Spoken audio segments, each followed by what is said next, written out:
8:32 en el territorio continental ecuatoriano, buscando la verdad en la revista de Opinión Democracia. Queremos saludar al doctor Carlos Aguinaga, expresidente del Tribunal Supremo Electoral, representante de Voces por la Democracia, siempre activo por un tema que hoy estamos abocados a un proceso electoral. Se cerró el tema de las alianzas políticas. ¿A dónde vamos con la proliferación de candidatos sin haber cambios que permita depurar al sistema de partidos? Ha habido muy buenas propuestas, como las que ha señalado en más de una ocasión el doctor Aguinaga, pero vamos quizás a lo mismo o a lo peor en estas elecciones seccionales. Doctor Aguinaga, muy buen día. Buenos días, Miguel, un saludo cordial a todos los radioescuchas, a quienes siguen por las redes, al país entero y a la ciudad especialmente de Quito. Afrontamos primero un proceso electoral en la cual se mantiene la falla estructural, que es la falta de legitimidad de origen de la selección de candidatos. Se habla que se han presentado 723 solicitudes de asistencia y supervisión de democracia interna de elecciones primarias, de las cuales se han emitido alrededor de 640 y algo. Pero la pregunta que nos debemos hacer los ciudadanos es, ¿hubieron elecciones? ¿Se seleccionaron candidatos conforme manda la Constitución en el artículo 108?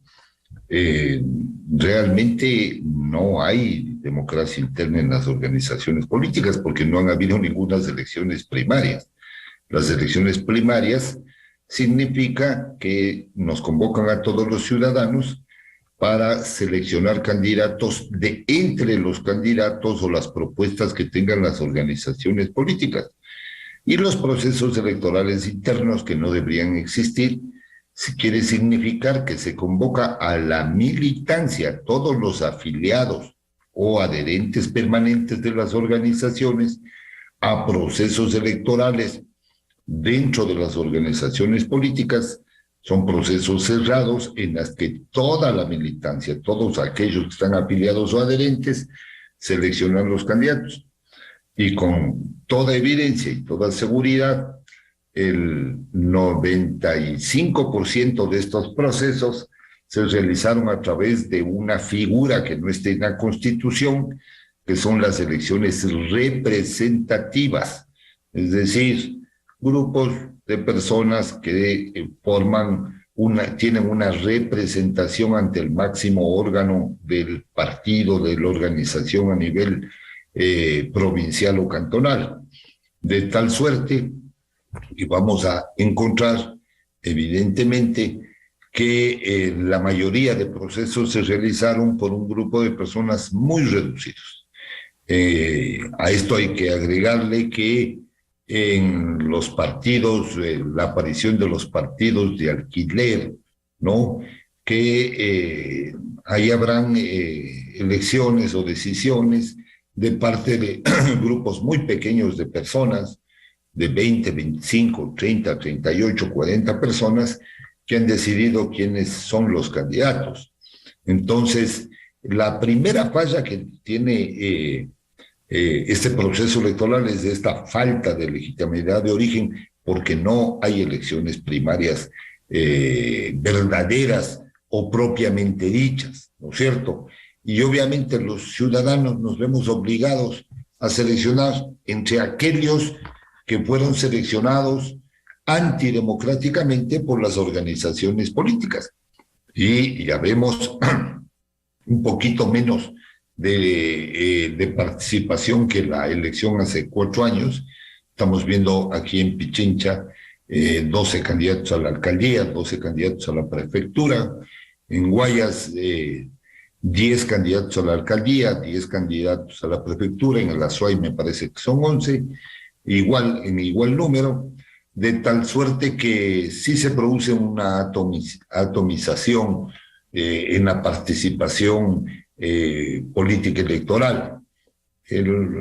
Obviamente no ha habido se han aprobado, de lo que reportó o ha reportado el Consejo Nacional Electoral, alrededor de más de 100 alianzas políticas electorales, a eso ya más a nivel local. Veremos en el día de hoy el reporte. Las alianzas locales tienen otra dinámica. Vamos a ver cuántas realmente van a presentar para este proceso electoral, pero tenemos que ver que tenemos 224 cantones, 24 provincias, y tenemos una elección que nadie dice nada, no sabemos nada, todo el mundo está ciego, sordos y mudos, que es la elección del Consejo de Participación Ciudadana y Control Social, que es uno de los órganos del poder público que ha creado todo un enjambre de dolores de cabeza, de problemas a la institucionalidad democrática del país, por los intereses que ahí se juegan en los procesos de designación de autoridades, de las máximas autoridades que dirigen los destinos del Ecuador, de tal suerte que están distraídos en la selección de candidatos, están distraídos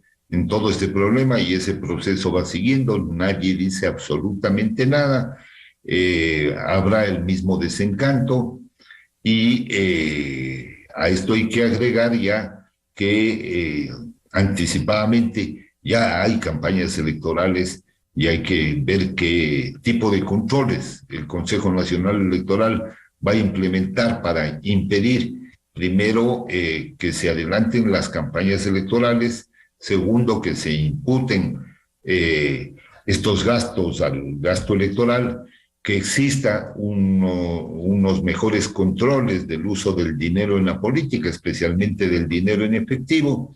Y estamos en un escenario harto complejo, en un proceso que va a ser repetitivo, carente de democracia, como dije, y obviamente en la cual el dignatario de la ciudad va a salir electo por un 20-25%, porque va a haber una alta dispersión de la votación. Doctor Aguinaga, resulta un cuento esto de las primarias, a pesar de que está en el Código de la Democracia, porque no se realiza simplemente y se escoge a dedo los candidatos. Más aún, es más grave. Voy a citar un caso en la provincia del Guayas, en donde un candidato habló tonterías en esta pre-campaña, y simplemente quien lo auspiciaba, el movimiento político, dijo: ya no es mi candidato, y rápidamente viene otro partido, supuestamente en la otra orilla ideológica, y lo patrocina. Es decir, ¿esto es una perversión de la política? Sí, obviamente, ¿no? Son los intereses a última hora. Está tan mal diseñado el proceso de democracia interna y de formación de alianzas, que obviamente las organizaciones políticas, hay varios asuntos, hay varios aspectos, varias casuísticas. Uno, para completar el requisito de tener candidatos, buscan poner a cualquier persona. Dos, se produce otra casuística, que hay personas que buscan ser candidatos, es decir, que alquilan las organizaciones políticas para ser las figuras representativas en este proceso de elección.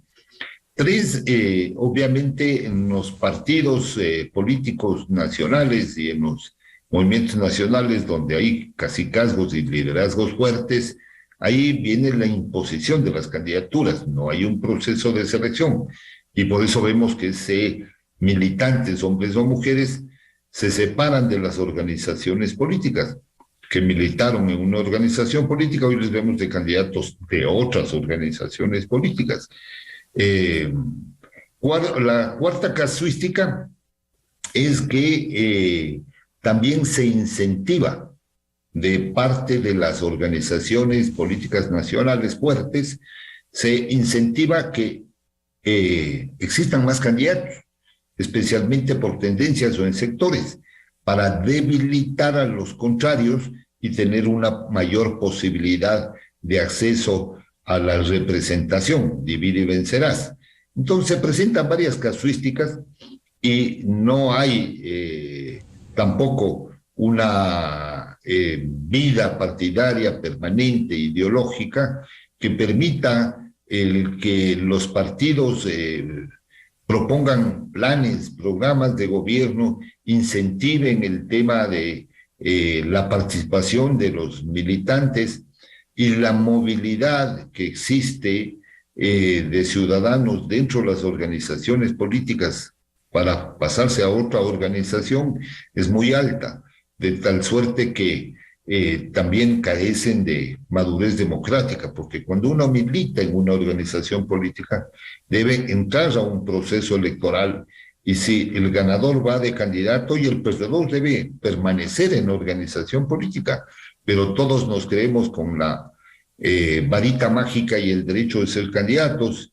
Entonces ahí bien se producen las desafiliaciones de las organizaciones, que es ya una costumbre, una muy mala costumbre. Y a eso hay que agregarle que nuestro Código de la Democracia tiene muchos vacíos y debilidades en cuanto al tema de participación política electoral. Doctor Aguinaga, ¿pueden ser confiables candidatos que dicen que no tienen ideología? O si la organización política de alquiler que lo auspicia también indica que van más allá de las ideologías. Es decir, ese es un cuento para el electorado. Bueno, realmente desde que se aprobó la participación de los independientes, vino esta votación fragmentada, votación entre listas de personas.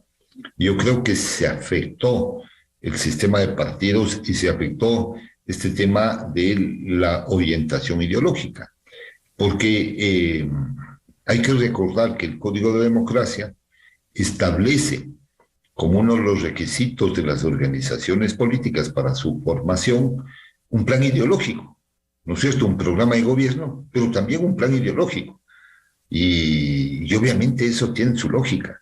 Es para ver qué orientación va a dar al gobierno local o al gobierno nacional en las propuestas que se formulan a los ciudadanos, porque van a existir, obviamente, varios tipos de ideologías, extrema derecha, derecha, de centro, centro izquierda, izquierda, y eso es lo que le da confianza al electorado para respaldar tal o cual posición, a más del liderazgo personal de los candidatos.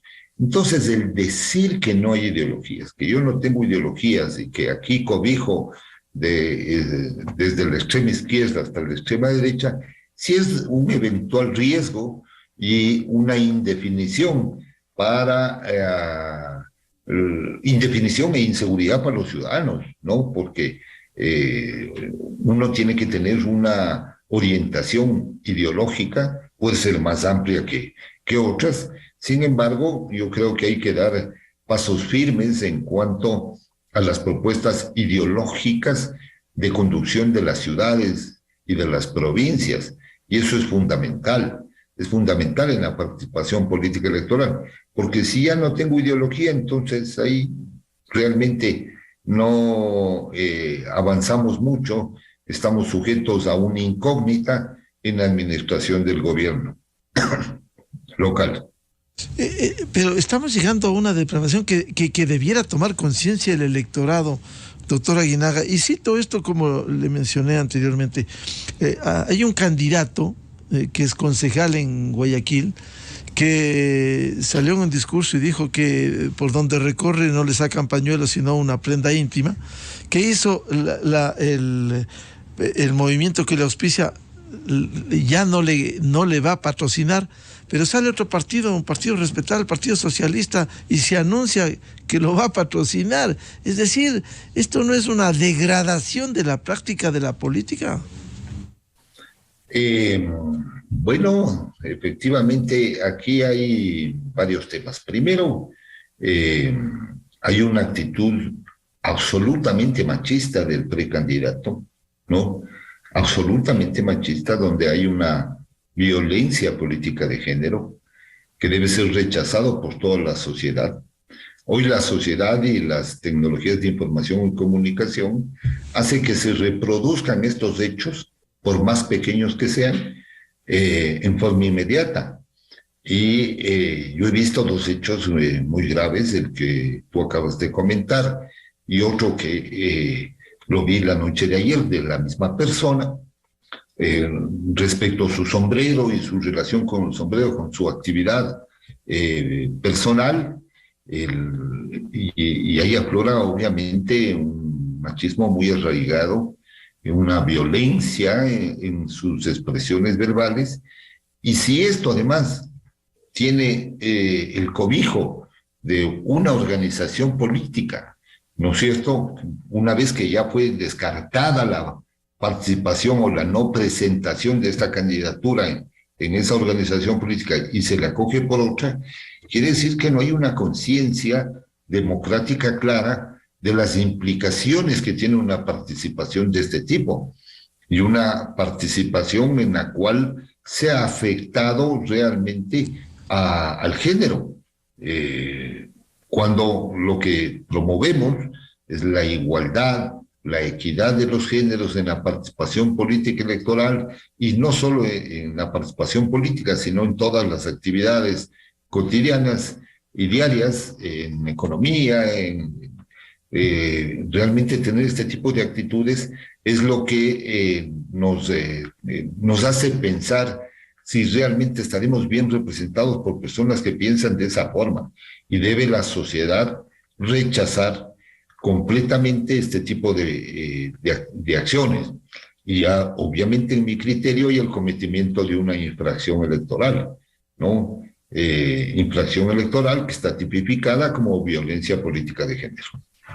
Volviendo al tema de las alianzas políticas, doctor Aguinaga, finalmente, ¿cómo va a quedar este cuadro con la dispersión de candidatos, aun cuando algunos han anunciado alianzas?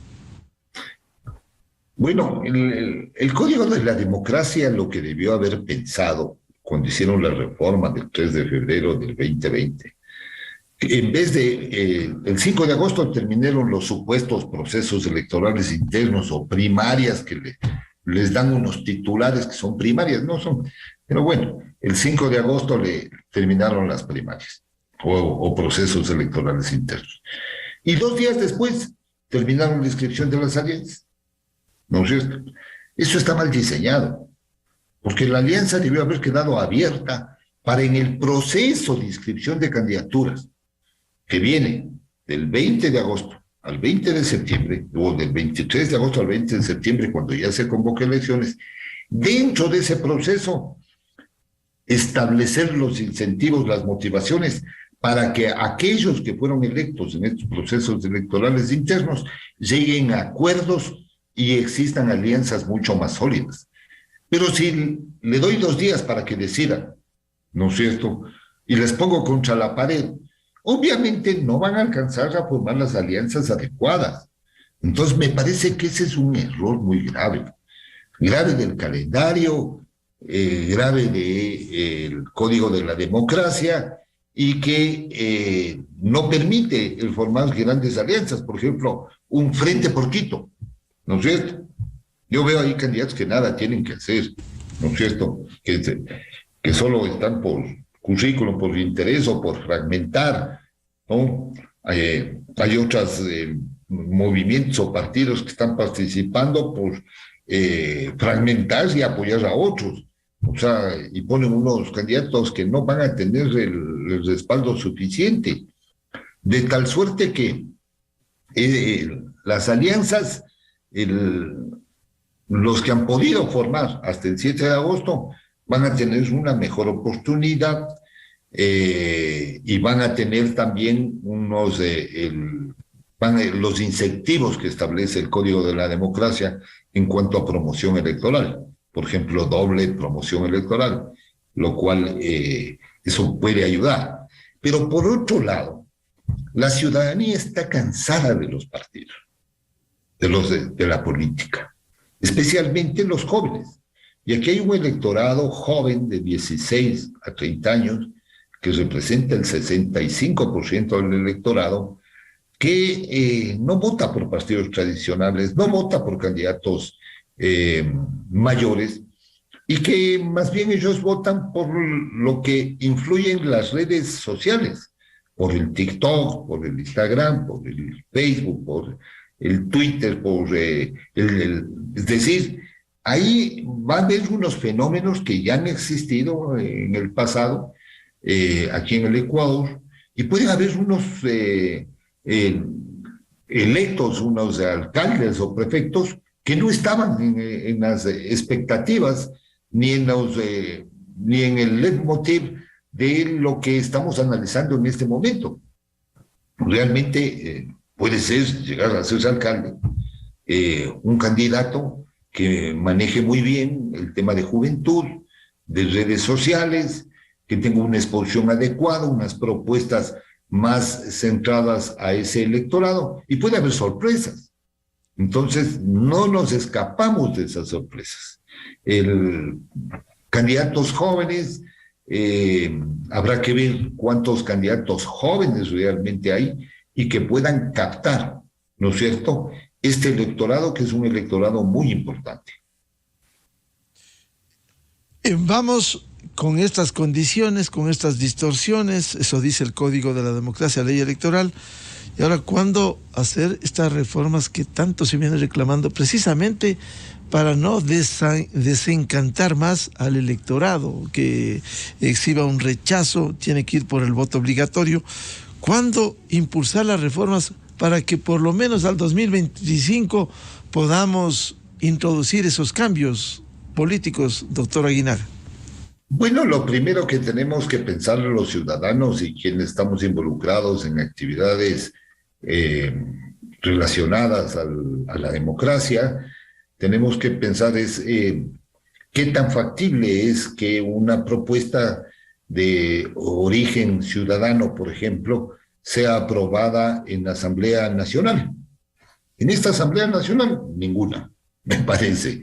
Me parece que está muy controlada por las organizaciones, por los liderazgos de las organizaciones políticas, no por los asambleístas, porque los asambleístas cumplen disposiciones de las organizaciones políticas de votar de determinada manera. Unos sí tienen una orientación ideológica clara respecto a ciertos temas, pero tampoco van a querer las élites políticas perder el control de los partidos políticos. De tal suerte que una reforma vía Asamblea Nacional, yo tengo mis serias dudas. Eso es imposible. Lo que sí debemos seguir trabajando, como lo hemos venido haciendo en Voces por la Democracia, en plantear una consulta popular ciudadana para hacer enmiendas constitucionales. Porque ya vimos la experiencia del Comité de Reinstitucionalización que seguía Pablo Dávila, como pasó, hizo reforma constitucional, pasó por la Asamblea, y ahí los políticos le mataron a la iniciativa y a la propuesta. Entonces hay que construir una iniciativa ciudadana.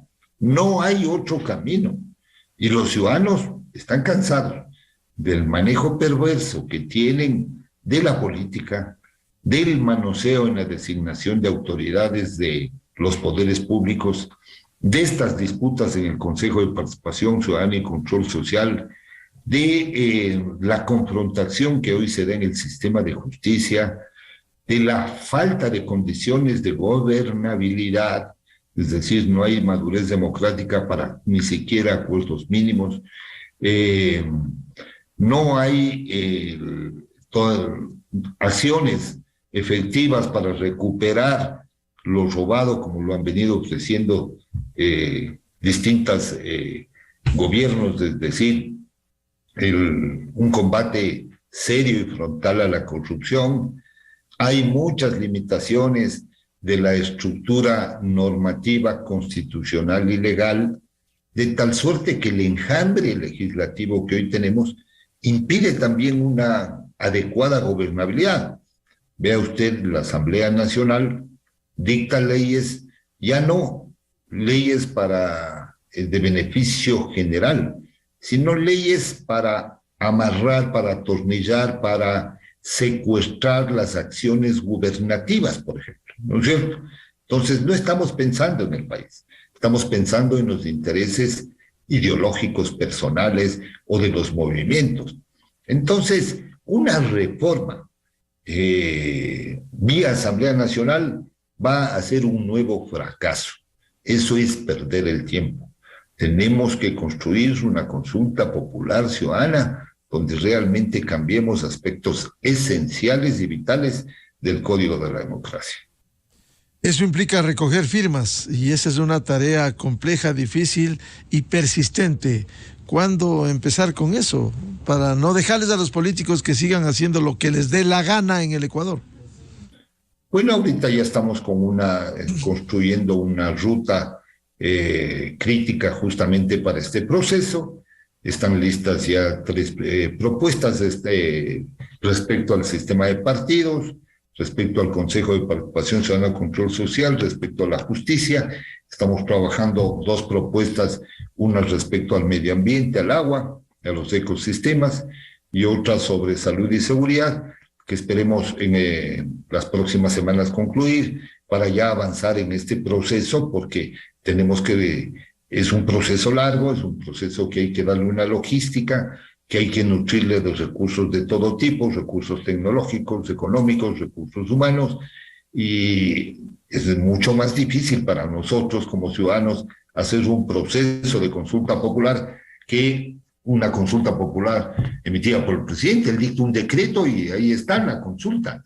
Para nosotros es recoger más de 1.100.000 firmas y además implica también tener seguridades en el proceso, porque muy fácilmente las organizaciones políticas podrían mandar a hordas de gente a respaldar el tema de la consulta para firmar indebidamente, por ejemplo, ¿no es cierto?, y hacerle caer a la consulta. Entonces, a ese proceso hay que dotarle de inteligencia artificial, de medios tecnológicos, para el rato que se obtiene el respaldo, tener también el respaldo del documento de identidad a través de diversos medios e instrumentos que hoy la tecnología lo permite. Entonces hay que tener seguridades organizativas, informáticas, respecto al tema de la recolección de firmas, y ese es un proceso un poquito complejo el construirlo, pero lo estamos haciendo.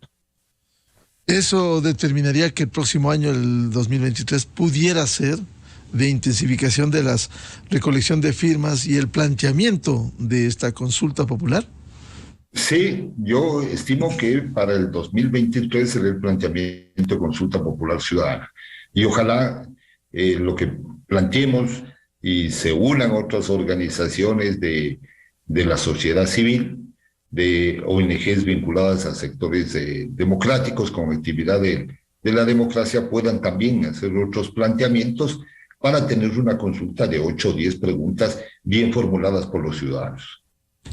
Porque claro, de acuerdo al ordenamiento jurídico, si hay elecciones presidenciales del 2025 a comienzos, un año antes no hay cómo hacer reformas y el tiempo pasa, o sea, el desafío sería el próximo año lograr esa consulta popular. Así es, exactamente. Yo entregué ya mis primeros productos, es decir, una nueva ley de partidos y una ley para el ejercicio de la democracia interna de las organizaciones políticas. Es decir, que existan elecciones primarias verdaderas en la cual los ciudadanos escojamos a los candidatos y no nos impongan a dedo. Entonces, ese es un tema importante que hay que cambiar. Hay que poner sanciones mucho más rigurosas a los partidos y a los movimientos, porque a ellos dicen, solo me van a multar. Yo transgredo el Código de la Democracia, pero como solo es multa este tema, yo utilizo el dinero en efectivo en la política, compro voluntades, hago lo que quiera, ¿no es cierto? Entonces hay que poner sanciones rigurosas fuertes, de tal suerte que los candidatos y los partidos sepan, uno, que pueden perder la candidatura de la cual están participando, o si son electos, perder la dignidad. Y las organizaciones políticas pueden desaparecer del mapa cuando se descubre que están vendiendo candidaturas, que están alquilando los partidos, los movimientos. Entonces las sanciones tienen que ser fuertes. No podemos permitir que se siga jugando así con la democracia. Tenemos un régimen de partido muy débil, porque aquí el sistema de partidos no existe, realmente no existe. Lo que existe es un conjunto de intereses de personas alrededor de unas denominaciones llamados partidos y movimientos políticos, pero no hay una estructuración fuerte de sistema de partidos políticos que permita robustecer el sistema democrático. Y con un sistema electoral, obviamente, que ha sido manejado, que ha sido manipulado, que a través del tiempo con, yo diría, diseños inadecuados en forma técnica. Que hablé ahora de poner las alianzas 2 días después de las democracias internas, es el peor absurdo de los que he visto. Hay que establecer la posibilidad de que puedan renunciar a las candidaturas una vez inscritas, ¿no es cierto? Porque si hay una persona que tiene el 0.5%, el 1% en los sondeos de opinión, tiene que tener la opción de renunciar a su candidatura. Le hacemos un bien al sistema, cohesionamos de mejor forma la participación política electoral. Pero un sistema como el que está ahorita vigente, realmente eso beneficia solamente a unos poquitos. Claro, lo que usted bien dice, doctor Aguinaga, no hay verdaderas estructuras políticas, partidos, movimientos, pero sí en la práctica más de 270 organizaciones que realmente no sirven. Exactamente, son 270 que además el liderazgo cantonal, el liderazgo provincial, los cacicazgos locales, fueron destruyendo el sistema de partidos políticos con la participación de los independientes, porque toda la gente que militaba en los partidos se salió, creó sus propios movimientos, sus propias organizaciones para 1 o 2 procesos electorales. No hay una organización así, son muy pocas o contadas con los dedos de las manos, organizaciones cantonales o provinciales que han subsistido en el tiempo, son muy pocas. Existe mucha movilidad, mucho cambio de nombre. Hoy encontramos el maquillaje de nombres en la participación política electoral. Amigo, hoy tiene otro nombre. Podemos se llama Reto, y así el maquillaje de la denominación para que no se acuerden de mi historia anterior, ¿no es cierto? Entonces, hoy vamos a encontrar estos cambios de nombres de los movimientos y de las organizaciones políticas. Ruptura se llama ahora Construye, y así vamos a encontrar una serie de maquillajes políticos, de marketing, que está pasando en el sistema de partidos políticos, a más de los defectos ya hablados, de los que se introducen candidatos de última hora, sin una ideología, sin una pertenencia adecuada, sin una declaración ética de adhesión a propuestas, a programas de gobierno que son los importantes, sino por el interés de alcanzar determinado porcentaje para evitar la desaparición. Ese es el mayor interés. Y para eso hay que establecer, yo creo que umbrales de eliminación en ambos componentes de las elecciones, tanto en el componente de la participación electoral como en el componente de la representación electoral. Por ejemplo, en elecciones primarias, si no obtienen el 1.5% de los votos en elección de todos los ciudadanos, obviamente ya no puede participar como candidato, ¿no es cierto? Ese es el umbral de primarias. El umbral de participación es, si no tiene el 3% de los votos, tampoco tiene derecho a ninguna representación. Entonces el sistema tiene que volver a calcular y entregar la representación a los que sí tienen realmente representación.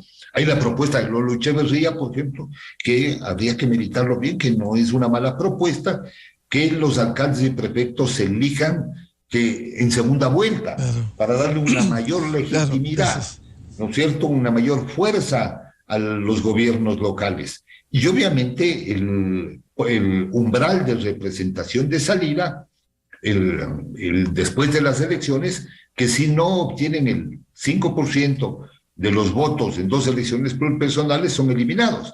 Pero hay que revisar las causales del 327 y 328 del Código de la Democracia, porque ahí pusieron, si yo tengo 10 concejales, ya mantengo. No, a ver, esto es un tema de respaldo ciudadano.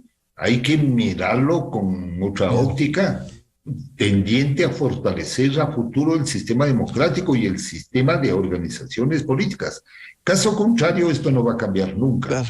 Y finalmente, hay que trabajar muy fuerte en mecanismos para evitar o cómo depurar el ingreso del narcotráfico a la política, a la narcopolítica. El financiamiento de la campaña, que debía ser más eficaz. Sí. O sea, para un grupo ilícito, tener una alcaldía, por pequeña que sea, ¿no es cierto? Meten el dinero a un guareves que no tiene representación, mucho dinero en jurisdicciones pequeñas, y obviamente ya se produce ahí un control de parte de grupos ilícitos que están rechazados por la sociedad y que están insertos en la actividad política, y no hay mecanismos de depuración de aquello. Entonces hay que fortalecerlos de alguna manera. Y la única, digamos, una de las formas de fortalecer son los rigurosos mecanismos de control previos, concurrentes de todo el proceso de participación política electoral. ¿Ya de qué me sirve controlar después? 90 días después del proceso de elecciones, ¿de qué me sirve? Cuando yo tengo que tener controles previos, controles concurrentes y controles en campo. ¿Para qué tengo una organización electoral que ha crecido exponencialmente, ¿no es cierto? Para controlar justamente que la actividad se realice dentro de la ley, dentro de la ética política y pública. Ahora, si no hago nada, si cierro los ojos y dejo que hagan cualquier cosa, ¿no es cierto? Obviamente va a haber la narcopolítica y la afectación a la democracia. Claro, tenemos que seguir hablando de estas reformas tan necesarias, reformas políticas, porque el Ecuador no se merece este destino con esta clase política y estos dirigentes y estos candidatos. Muchas gracias al doctor Carlos Aguinaga, expresidente del Tribunal Supremo Electoral. Gracias, Miguel. Muchas gracias. Buscando la verdad, cerramos la jornada de entrevistas y de debates este lunes 8 de agosto. Les deseamos un feliz inicio de semana y les recomendamos en Exa FM ya viene el show de la papaya. Muy buen día, felicidades a todos. Miguel Rivadeneira en la revista de Opinión Democracia. ¿Cómo sería la vida si los autos vinieran sin radio? Según datos de Bloomberg, por primera vez en su historia, el euro cayó por debajo del... ¿Por debajo de qué o quién? Lee bien. Es que se me mueve la pantalla, no puedo leer bien, me mareo.